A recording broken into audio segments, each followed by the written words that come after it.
Imagine this, you're 19 years old, British, barely out of school. Your leather flying cap itches. The wooden wings beside you creak in the wind. Your cockpit is open, freezing, and smells like gasoline and oil.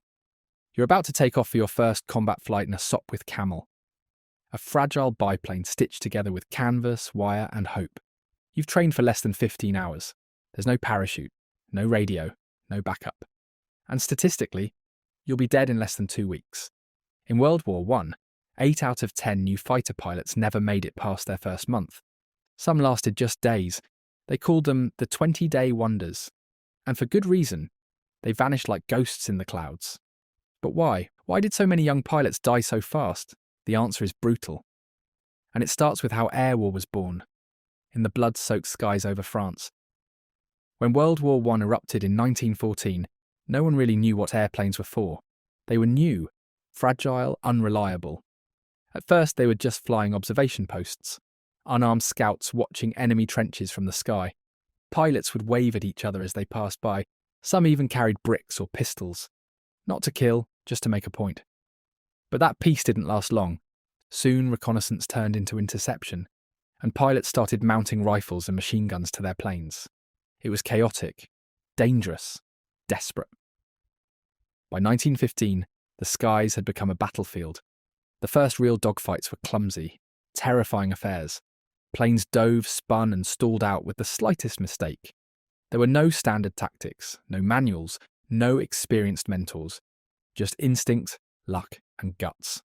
This was the birth of aerial combat, and it came with a brutal price, because every manoeuvre was a gamble with death.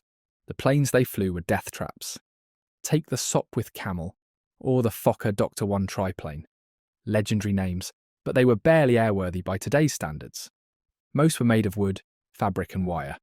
No armour, no ejection seats, just a gas tank right behind your back. And a tiny engine in front, spitting castor oil into your face. One bullet? That's all it took. Into the fuel tank, and your plane turned into a fireball. Many pilots didn't burn after crashing. They burned on the way down, and there was no parachute. Commanders feared it would make pilots too quick to jump. So you either crash-landed, or you burned alive. Even the engines were killers. They'd seize up mid-flight, burst into flame, or stall at the worst possible moment, during a dive, or while dodging enemy fire. Control systems were primitive. Some planes turned better in one direction than the other. A sharp bank too low to the ground meant instant death. They called them flying coffins for a reason, because once you took off, odds were you weren't coming back. You'd think they trained these men well, but they didn't. Most new pilots in World War I had barely a dozen hours of flight time before being sent into combat. Some, as little as 5 or 6 hours. No simulators, no safety nets, just a few takeoffs and landings on a grass strip. And then straight into the meat grinder. Instructors were often former cavalry officers, men who barely understood flight themselves. There was no standard curriculum, no real understanding of aerodynamics. Half the time, rookies were taught by pilots with only a few weeks' experience. And survival was never guaranteed. Training aircraft were just as dangerous as frontline fighters. They'd stall easily, flip over on landing, spin out with the wrong touch of the rudder. Crashes were constant, fatalities were common. You could die before ever seeing the enemy. And once you reached the front, there was no easing in. Day 1, you flew with your squadron. Day 2, maybe you faced German aces. You weren't ready. You couldn't be ready. But the war didn't wait. And the sky didn't forgive mistakes. Now imagine you're 8,000 feet up. Your engine rattles like it's held together with string. The wind roars in your ears. And suddenly, machine gun fire slices past your wing. An Albatros D3 just dove out of the sun. You never saw it coming. In the skies over the Western Front, death came fast and often without warning. German pilots like Manfred von Richthofen, the Red Baron, racked up dozens of kills. He alone shot down 80 Allied aircraft. These men were hunters. And the rookies, they were prey. Many pilots were killed before they ever fired a shot. Dogfights were savage and fast. Planes spun, dove, and climbed in a deadly ballet. But one wrong move, one hesitation, and you were done. Your wings might tear off in a steep dive. Your gun might jam, your engine might stall. Or you take a bullet to the chest, slumped over your controls, plummeting like a rock. Mid-air collisions were common. So were mechanical failures. And the worst fate? Catching fire. Those flimsy canvas wings turned into flaming torches. Pilots were roasted alive, strapped into their seats with no way out. Some carried pistols, not to shoot the enemy, but to shoot themselves, before the fire got them. That's how cruel the skies could be. It wasn't just about skill, it was about luck, timing, and pure desperate survival. Even if you survived your first week, the war never left your head.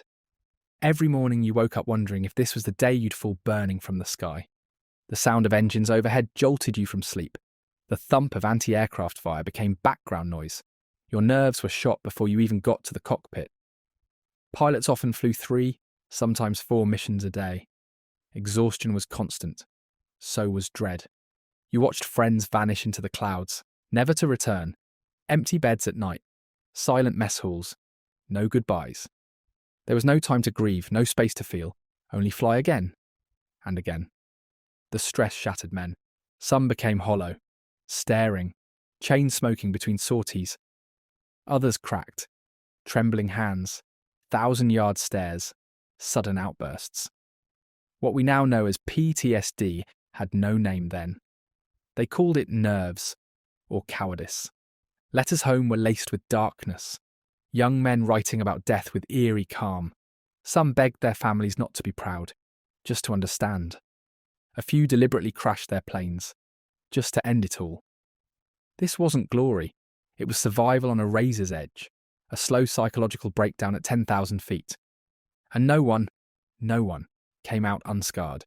The posters made it look like a grand adventure. Dashing young men with leather jackets and scarves. Smiling. Heroic. Riding the skies for king and country. Recruitment drives sold aviation as elite, romantic even. The future of warfare. A gentleman's game above the mud and blood. But reality was a horror story dressed in silk scarves. Those same scarves, they weren't for style. They were to keep your neck from chafing as you constantly twisted to check your 6 for enemy fighters. There was no romance in burning alive at 8,000 feet. No heroism in spiralling to earth with a shredded wing. Young men, many just 18, 19, 20, volunteered in droves. Some dreamed of glory, others just wanted to escape the trenches. But the sky was no safer. It was lonelier, colder, and deadlier. The myth of the noble airman masks the brutal truth. That these boys were cannon fodder with wings. Used up fast, buried quickly. Forgotten too often. Glory didn't keep you alive. Skill might. Luck definitely. But for most, all that waited was a fiery death and a name on a cross in a foreign field. By the time the war ended in 1918, over 50,000 airmen had died. Many were never found. Their planes torn apart, consumed by fire, lost in no man's land. But their sacrifice wasn't meaningless. Those fragile biplanes laid the foundation for everything that followed, from the Spitfire to the jet fighter to modern air superiority. They paid the price for the world to learn how to fight in the sky, but at what cost? Bravery alone didn't save them. Neither did training or talent. Most died young, quickly, terribly. And yet, they still climbed into those cockpits, day after day, knowing what could happen. Because someone had to fly, someone had to fight, someone had to face the killer skies. So the next time you look up at a contrail, remember the boys in canvas wings, who flew into hell with no parachute and no chance, only courage.